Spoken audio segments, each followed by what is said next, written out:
തുടക്കം മുതൽ പറയുന്നത് പോലെ പ്രധാന സേവകനെ വരവേൽക്കാൻ ഒരുങ്ങുകയാണ് അയോധ്യ. ഏറെക്കുറെ ഒരുക്കങ്ങളൊക്കെ പൂർത്തിയായി എന്ന് മനസ്സിലാക്കുന്നു. എന്തായാലും അന്താരാഷ്ട്ര വിമാനത്താവളം അതോടൊപ്പം തന്നെ റെയിൽവേ സ്റ്റേഷൻ എന്നിവയുടെ ഉദ്ഘാടനം പ്രധാനമന്ത്രി നിർവഹിക്കുന്നുണ്ട്. അവിടെ കൊണ്ട് തീരുന്നില്ല. കാരണം വന്ദേ ഭാരത് ട്രെയിൻ അടക്കം നിരവധി കാര്യങ്ങൾ മറ്റതുമുണ്ട്. ഇതെല്ലാം കൂടെ കൂട്ടിച്ചേർത്ത് 11,100 കോടി രൂപയുടെ വികസന പദ്ധതികൾക്കാണ് നാളെ തുടക്കമാവുന്നത്. ഇതെല്ലാം പ്രധാനമന്ത്രി ഉദ്ഘാടനം ചെയ്യും. പക്ഷേ മറ്റൊരു പ്രധാനപ്പെട്ട കാര്യം, പ്രധാനമന്ത്രി റോഡ് ഷോ കൂടി ഉണ്ടാകുമെന്നതാണ്. ഈ പുഷ്പാലങ്കൃത പാതയിൽ കൂടിയാണ് റോഡ് ഷോ എന്നൊക്കെ ഗൗതം നമ്മളെ അറിയിച്ചിട്ടുണ്ടായിരുന്നു. ഗൗതം 2-3 ദിവസം കൊണ്ട് അയോധ്യയിൽ ഉണ്ട്. ഈ പ്രധാനമന്ത്രിയുടെ വരവിനായി എല്ലാം കൊണ്ടും അയോധ്യ ഒരുങ്ങി കഴിഞ്ഞു എന്നാണ് നമ്മളും ഈ ദൃശ്യങ്ങളിൽ നിന്നൊക്കെ മനസ്സിലാക്കുന്നത്. എന്തായാലും ഈ അയോധ്യ വിമാനത്താവളത്തിൻ്റെ വികസിപ്പിച്ച റെയിൽവേ സ്റ്റേഷൻ്റെയും ഉദ്ഘാടനമാണ് ഏറ്റവും പ്രധാനമായി ഈ പദ്ധതികളിൽ എടുത്തു പറയാനുള്ളതും. ഗൗതം അനന്ത നാരായൺ തന്നെ ചേരുന്നുണ്ട് അയോധ്യയിൽ നിന്നും. ഗൗതമൻ നമ്മളെ അറിയിച്ചിരുന്നു, ഈ പ്രധാനമന്ത്രിയുടെ വരവിനായി കാത്ത് സജ്ജമായി നിൽക്കുകയാണ് അയോധ്യ. പുഷ്പാലങ്കൃത പാതയിലൂടെ ആയിരിക്കും അദ്ദേഹത്തിൻ്റെ റോഡ് ഷോ എന്നൊക്കെ. മാത്രമല്ല ഈ കെട്ടിടങ്ങളൊക്കെ കാവി പുതച്ച ഒരു അവസ്ഥയിൽ കൂടിയാണ്. അങ്ങനെ അയോധ്യ വിശേഷങ്ങൾ ആരംഭിക്കുന്നു അല്ലേ?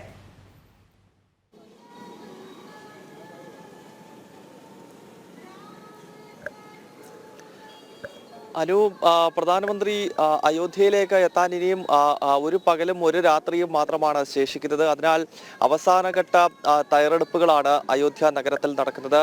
ഞാൻ ഉള്ളത് അയോധ്യ നഗരത്തിൻ്റെ പ്രവേശന കവാടം എന്ന് വിശേഷിപ്പിക്കുന്ന ലതാ മങ്കേഷ്കർ ചൗക്കിലാണ്. ഇവിടെ ദൃശ്യങ്ങളിൽ നമുക്ക് കാണാം, ലതാ മങ്കേഷ്കർ ചൗക്ക് മുഴുവൻ ഇന്ന് തന്നെ പൂക്കൾ കൊണ്ട് അലങ്കരിച്ചിരിക്കുന്നു. ഒപ്പം ഭഗവത് കൊടി, അതായത് കാവി പതാകയും ഒപ്പം പൂക്കളും കൊണ്ട് അയോധ്യ നഗരവും അയോധ്യ നഗരത്തിന്റെ പ്രവേശന കവാടമായ ലതാ മങ്കേഷ്കർ ചൗക്കുമൊക്കെ ഒരുങ്ങിയിരിക്കുകയാണ്. കനത്ത കോടമഞ്ഞ് അയോധ്യയിൽ എങ്ങുമുണ്ട്. കഴിഞ്ഞ ദിവസങ്ങളിലും നമ്മളിത് പ്രേക്ഷകരിലേക്ക് ഇത് സംബന്ധിച്ചുള്ള ദൃശ്യങ്ങൾ എത്തിച്ചിരുന്നു. അതിശക്തമായ ശൈത്യമാണ് അയോധ്യ നഗരത്തിലെങ്ങും. എന്നാൽ ഒരുക്കങ്ങളെ ഒന്നും ആ ശൈത്യം ബാധിക്കുന്നില്ല. നാളെ പ്രധാനമന്ത്രി എത്താനിരിക്കെ മുഴുവൻ ജനങ്ങളും അദ്ദേഹത്തെ വരവേൽക്കുവാനുള്ള തയ്യാറെടുപ്പിലാണ്. പ്രധാനമായും റാംപത്തിലൂടെയാണ് പ്രധാനമന്ത്രിയുടെ റോഡ് ഷോ കടന്നു പോകുന്നത്. ഞാൻ ഈ നിൽക്കുന്ന ലതാ മങ്കേഷ്കർ ചൗക്ക് ആരംഭിക്കുന്നത്, അതായത് ലതാ മങ്കേഷ്കർ ചൗക്കിൽ നിന്നാണ് റാംപത്ത് പാത ആരംഭിക്കുന്നത്. ഇവിടെ നിന്നും പിന്നീട് ശ്രീരാമ ജന്മഭൂമി വരെയുള്ള പാത, ആ പാതയുടെ ഇരുവശങ്ങളിലുമായി 10,000 പ്രധാനമന്ത്രിയെ വരവേൽക്കുവാനായി ഒത്തുകൂടും. ഈ പാതയുടെ 2 ഭാഗങ്ങളിലും നിലവിൽ പൂക്കൾ കൊണ്ട് അലങ്കരിച്ചിരിക്കുകയാണ്. അതിന് നടുവിലൂടെയാണ് പ്രധാനമന്ത്രി നരേന്ദ്രമോദി അയോധ്യ നിവാസികളെ അഭിവാദ്യം ചെയ്തുകൊണ്ട് കടന്നു പോകുക.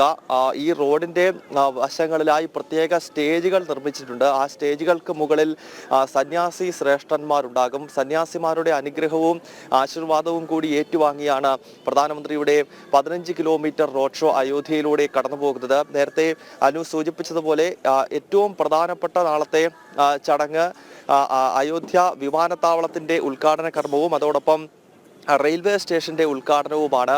അയോധ്യ വിമാനത്താവളത്തിന്റെ ഏറ്റവും വലിയ സവിശേഷത ഉത്തർപ്രദേശിലെ 5ാമത്തെ അന്താരാഷ്ട്ര വിമാനത്താവളം, മാത്രമല്ല അവധ് മേഖലയിലെ ആദ്യത്തെ വിമാനത്താവളമാണ്. ഈ വിമാനത്താവളം എത്തുന്നതിലൂടെ അയോധ്യയിലേക്ക് ഇനിയും തീർത്ഥാടകർക്ക് 3 മാർഗം എത്താൻ കഴിയുമെന്നുള്ളതാണ്. ഇതുവരെ റോഡ് മാർഗവും അതോടൊപ്പം തന്നെ റെയിൽ മാർഗവുമാണ് നമുക്ക് അയോധ്യയിൽ എത്താൻ കഴിയുന്നതെങ്കിൽ നാളെ മുതൽ ആകാശമാർഗം കൂടി അയോധ്യ എന്ന നഗരിയിലേക്ക്, അവധിന്റെ തലസ്ഥാനമായിരുന്നു അല്ലെങ്കിൽ കോസല ജനപദത്തിന്റെ തലസ്ഥാനം ആയിരുന്ന അയോധ്യ നഗരം, അവിടേക്ക് ആകാശമാർഗം കൂടി ഇനിയും ആളുകൾക്ക് എത്താൻ കഴിയും എന്നതാണ് ഏറെ സവിശേഷമായ ഒരു ഘടകം. 350 കോടി രൂപ മുടക്കിയാണ് അന്താരാഷ്ട്ര വിമാനത്താവളം അയോധ്യയിൽ നിർമ്മിക്കുന്നത്. മര്യാദ പുരുഷോത്തം ശ്രീറാം അന്താരാഷ്ട്ര വിമാനത്താവളം എന്ന പേരിലാകും ഈ അന്താരാഷ്ട്ര വിമാനത്താവളം അറിയപ്പെടുക. വരുന്ന മാസം മുതൽ, അതായത് നാളെ ഉദ്ഘാടന കർമ്മം കഴിഞ്ഞാൽ പിന്നീട് തൊട്ടടുത്ത ദിവസങ്ങളിൽ തന്നെ അയോധ്യയിലേക്ക് സർവീസ് ആരംഭിക്കുമെന്ന് ഇൻഡിഗോ ഉൾപ്പെടെയുള്ള വിമാന കമ്പനികൾ പ്രഖ്യാപിച്ചു കഴിഞ്ഞിരിക്കുന്നു. രാജ്യതലസ്ഥാനമായ ഡൽഹി, നമ്മുടെ വാണിജ്യ നഗരമായിട്ടുള്ള മുംബൈ, അതുപോലെ തന്നെ കൊൽക്കത്ത, ദക്ഷിണ ഭാരതത്തിലെ പ്രധാന നഗരങ്ങളായിട്ടുള്ള ഹൈദരാബാദ്, ബംഗളൂരു, ചെന്നൈ തുടങ്ങിയ നഗരങ്ങളിൽ നിന്നും അയോധ്യയിലേക്ക് സർവീസ് ഉണ്ടാകുമെന്നാണ് ഇൻഡിഗോ അറിയിച്ചിട്ടുള്ളത്. മറ്റ് സ്വകാര്യ കമ്പനികളും അതോടൊപ്പം തന്നെ എയർ ഇന്ത്യയും എല്ലാം അയോധ്യയിലേക്ക് പ്രധാന നഗരങ്ങളിൽ നിന്നും ആദ്യഘട്ടത്തിൽ തന്നെ സർവീസ് ആരംഭിക്കാനുള്ള സന്നദ്ധത അറിയിച്ചിട്ടുണ്ട്.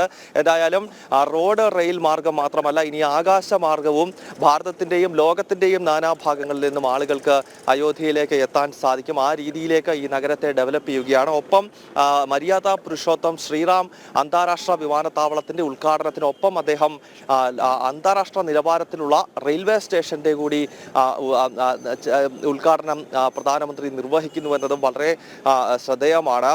അന്താരാഷ്ട്ര നിലവാരത്തിലുള്ള ഒരു റെയിൽവേ സ്റ്റേഷനാണ് അയോധ്യയിൽ നിർമ്മിച്ചിട്ടുള്ളത്. അയോധ്യ ധാം എന്ന പേരിലാണ് പുതിയ സ്റ്റേഷൻ നിർമ്മിച്ചിട്ടുള്ളത്. അതിൻ്റെ വികസനം ഒന്നാം ഘട്ടം പൂർത്തിയായി കഴിഞ്ഞിരിക്കുന്നു. നാളെ പ്രധാനമന്ത്രി ഈ റെയിൽവേ സ്റ്റേഷൻ ഉദ്ഘാടനം ചെയ്തു കഴിഞ്ഞാൽ പിന്നീട് 1000 ട്രെയിനുകളാണ് അയോധ്യ ലക്ഷ്യമാക്കി രാജ്യത്തിൻ്റെ വിവിധ ഭാഗങ്ങളിൽ നിന്നും വരിക. പ്രാണപ്രതിഷ്ഠാ ചടങ്ങിന് ശേഷം 1000 ട്രെയിനുകൾ ഓടിത്തുടങ്ങും. പ്രത്യേകിച്ച് അമൃത ഭാരത് ട്രെയിൻ ഉൾപ്പെടെ അയോധ്യയിൽ ഓടിത്തുടങ്ങും എന്നാണ് നിലവിൽ ഇന്ത്യൻ റെയിൽവേ വ്യക്തമാക്കിയിരിക്കുന്നത്. ഇത്തരത്തിൽ സമഗ്രമായ വികസനം, രാമക്ഷേത്രത്തിൻ്റെ പ്രാണപ്രതിഷ്ഠ 22-ന് നടക്കാനിരിക്കെ അയോധ്യ മേഖലയിൽ സമഗ്രമായ വികസനമാണ് നരേന്ദ്രമോദി യോഗി ആദിത്യനാഥ് സർക്കാർ നടത്തിയിരിക്കുന്നത്. അതിൻ്റെ ഉദ്ഘാടനം നടത്തുന്നതിന് വേണ്ടിയാണ് രാഷ്ട്രത്തിന്റെ പ്രധാന സേവകൻ നാളെ അയോധ്യയിലേക്ക് എത്തുന്നത്. ഗൗതം, നമുക്കിവിടെ നിന്ന് അറിയേണ്ട ഏറ്റവും പ്രധാനപ്പെട്ട ഒരു കാര്യം ഈ വിമാനത്താവളത്തിൽ നിന്നും റെയിൽവേ സ്റ്റേഷനിൽ നിന്നും എത്ര ദൂരമുണ്ട് ഈ ക്ഷേത്രത്തിലേക്ക് എന്നതാണ്.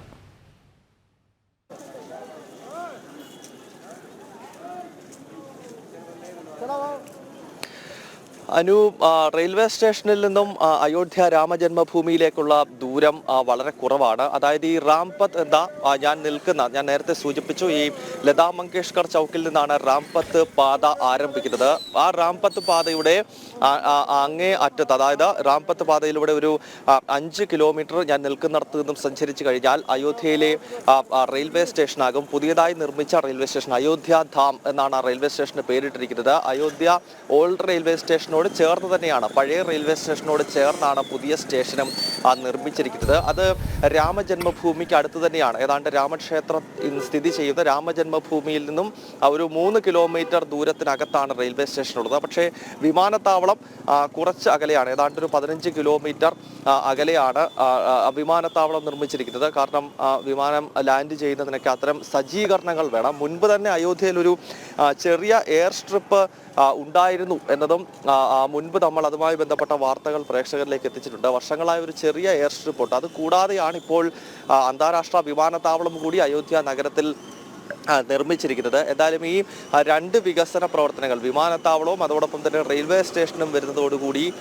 അയോധ്യയിലേക്ക് ജനങ്ങൾക്ക് കൂടുതൽ വേഗത്തിലെത്താൻ സാധിക്കുമെന്നുള്ളതാണ്. പ്രധാനമായും മോദി യോഗി സർക്കാരുകളുടെ ഏറ്റവും വലിയ ലക്ഷ്യവും അത് തന്നെയാണ്. അതായത് അയോധ്യ എന്ന ഈ തീർത്ഥാടന കേന്ദ്രത്തിലേക്ക് ലോകത്തിൻ്റെ നാനാഭാഗങ്ങളിൽ നിന്നും ആളുകൾ എത്തണം എന്ന ലക്ഷ്യം സർക്കാരിനുണ്ട്. ഈ ഒരു പശ്ചാത്തലത്തിലാണ് വലിയ നിലവാരമുള്ള വിമാനത്താവളവും റെയിൽവേ സ്റ്റേഷനും ഒക്കെ ഈ നാടിന് സമർപ്പിക്കുന്നത്. കൂടാതെ റോഡുകൾ അത്യാധുനികമാക്കി കഴിഞ്ഞിരിക്കുന്നു. മുൻപ് 2014 മുൻപ് അയോധ്യയിലേക്ക് എത്തുമ്പോൾ ഇടുങ്ങിയ പാതകൾ മാത്രമാണ് നമുക്ക് ഇവിടെ കാണാൻ സാധിച്ചിരുന്നത്. നിലവിൽ അയോധ്യയിൽ എത്തുന്നവർക്ക്, ഒരുപക്ഷെ മുൻപ് അയോധ്യയിൽ വന്നിട്ടുള്ളവർക്കാണ് ഇപ്പോൾ എത്തുമ്പോൾ ആ ഒരു വലിയ മാറ്റം പ്രകടമാകുക. 2014 മുൻപ് ഈ നഗരം എല്ലാ അർത്ഥത്തിലും വികസനത്തിന്റെ പിന്നാമ്പുറങ്ങളിലേക്ക് തള്ളപ്പെട്ടിരുന്നു. സന്ധ്യ കഴിഞ്ഞാൽ പൂർണ്ണമായി ഇരുട്ടിലേക്ക് നീങ്ങുന്ന ജീർണിച്ച അവസ്ഥയിലുള്ള കെട്ടിടങ്ങളുള്ള എല്ലാ അർത്ഥത്തിലും നാശോന്മുഖമായ ഒരു പ്രദേശമായിരുന്നു 2014 മുൻപ് അയോധ്യ എന്ന ഒരു വസ്തുതയാണ്. അതിനു മുൻപ് ഈ നഗരത്തിൽ ദർശനത്തിന് എത്തിയിട്ടുള്ളവർ അല്ലെങ്കിൽ തീർത്ഥാടനത്തിന് എത്തിയിട്ടുള്ള ഭക്തർക്ക് കൃത്യമായി അത് വിലയിരുത്താൻ സാധിക്കും. എന്തായാലും ഇപ്പോൾ അയോധ്യ ഒരു വലിയ മാറ്റത്തിന്റെ പാതയിലാണ്. വലിയ വികസനം അയോധ്യയുടെ എല്ലാ ഭാഗങ്ങളിലും എത്തിയിരിക്കുന്നു.